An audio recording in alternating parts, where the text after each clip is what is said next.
የዮሐንስ ወንጌል ምዕራፍ 3 ከፈሪሳውያንም ወገን የአይሁድ አለቃ የሆነ ኒቆዲሞስ የሚባል አንድ ሰው ነበረ። እርሱም በሌሊት ወደ ኢየሱስ መጥቶ መምህር ሆይ እግዚአብሔር ከእርሱ ጋር ከሆነ በቀር አንተ የምታደርጋቸውን እነዚህን ምልክቶች ሊያደርግ የሚችል የለምና መምህር ሆነህ ከእግዚአብሔር ዘንድ እንደ መጣህ እናውቃለን አለው። ኢየሱስም መልሶ እውነት እውነት እልሃለሁ ሰው ዳግመኛ ካልተወለደ በቀር የእግዚአብሔርን መንግሥት ሊያይ አይችልም አለው። ኒቆዲሞስም ሰው ከሸመገለ በኋላ እንዴት ሊወለድ ይችላል? ሁለተኛ ወደ እናቱ ማኅፀን ገብቶ ይወለድ ዘንድ ይችላልን? አለው።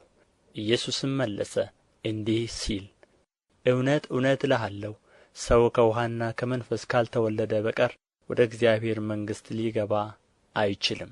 ከሥጋ የተወለደ ሥጋ ነው፣ ከመንፈስም የተወለደ መንፈስ ነው። ዳግመኛ ልትወለዱ ያስፈልጋችኋል ስላልሁ አታድንቅ። ነፋስ ወደሚወደው ይነፍሳል፣ ድምፁንም ትሰማለህ፣ ነገር ግን ከወዴት እንደ መጣ ወዴትም እንዲሄድ አታውቅም። ከመንፈስ የተወለደ ሁሉ እንዲሁ ነው። ኒቆዲሞስ መልሶ ይህ እንዴት ሊሆን ይችላል አለው። ኢየሱስም መልሶ እንዲህ አለው፣ አንተ የእስራኤል መምህር ስትሆን ይህን አታውቅምን? እውነት እውነት እልሃለሁ የምናውቀውን እንናገራለን፣ ያየነውንም እንመሰክራለን፣ ምስክራችንንም አትቀበሉትም። ስለ ምድራዊ ነገር በነገርኋችሁ ጊዜ ካላመናችሁ ስለ ሰማያዊ ነገር ብነግራችሁ እንዴት ታምናላችሁ? ከሰማይም ከወረደ በቀር ወደ ሰማይ የወጣ ማንም የለም፣ እርሱም በሰማይ የሚኖረው የሰው ልጅ ነው። ሙሴም በምድረ በዳ እባብን እንደ ሰቀለ እንዲሁ በእርሱ የሚያምን ሁሉ የዘላለም ሕይወት እንዲኖረው እንጂ እንዳይጠፋ እግዚአብሔር አንድያ ልጁን እስኪሰጥ ድረስ ዓለሙን እንዲሁ ወዶአልና። ዓለም በልጁ እንዲድን ነው እንጂ በዓለም እንዲፈርድ እግዚአብሔር ወደ ዓለም አልላከውምና። በእርሱ በሚያምን አይፈረድበትም። በማያምን ግን በአንዱ በእግዚአብሔር ልጅ ስም ስላላመነ አሁን ተፈርዶበታል። ብርሃንም ወደ ዓለም ስለ መጣ ሰዎችም ሥራቸው ክፉ ነበርና ከብርሃን ይልቅ ጨለማን ስለ ወደዱ ፍርዱ ይህ ነው። ክፉ የሚያደርግ ሁሉ ብርሃንን ይጠላልና ሥራውም እንዳይገለጥ ወደ ብርሃን አይመጣም። እውነትን የሚያደርግ ግን ሥራው በእግዚአብሔር ተደርጎ እንደሆነ ይገለጥ ዘንድ ወደ ብርሃን ይመጣል። ከዚህ በኋላ ኢየሱስ ከደቀ መዛሙርቱ ጋር ወደ ይሁዳ አገር መጣ። በዚያም ከእነርሱ ጋር ተቀምጦ ያጠምቅ ነበር። ዮሐንስም ደግሞ በሳሌም አቅራቢያ በሄኖን በዚያ ብዙ ውኃ ነበርና ያጠምቅ ነበር። እየመጡም ይጠመቁ ነበር፣ ዮሐንስ ገና ወደ ወህኒ አልተጨመረም ነበርና።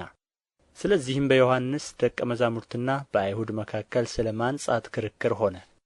ወደ ዮሐንስም መጥተው መምህር ሆይ በዮርዳኖስ ማዶ ከአንተ ጋር የነበረው አንተም የመሰከርህለት እነሆ እርሱ ያጠምቃል፣ ሁሉም ወደ እርሱ ይመጣሉ አሉት።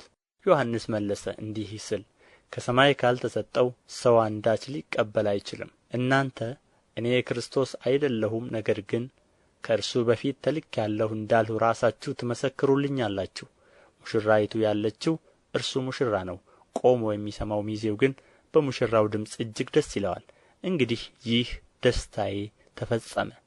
እርሱ ሊልቅ እኔ ግን ላንስ ያስፈልጋል። ከላይ የሚመጣው ከሁሉ በላይ ነው። ከምድር የሚሆነው የምድር ነው፣ የምድሩንም ይናገራል። ከሰማይ የሚመጣው ከሁሉ በላይ ነው።